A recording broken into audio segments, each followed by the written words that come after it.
what we are embarking on is really an exciting journey.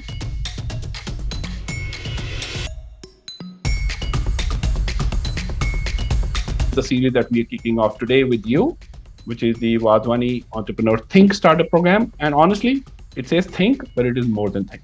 It is actually think and do. It's the journey that you would take if you were on this to figure out a startup idea and take it to fruition thereafter. So really the steps that you would typically see, typical milestones. And the beauty of these milestones, of course, is that not only do we share what those milestones are, but hopefully help you avoid some of the pitfalls associated with this journey.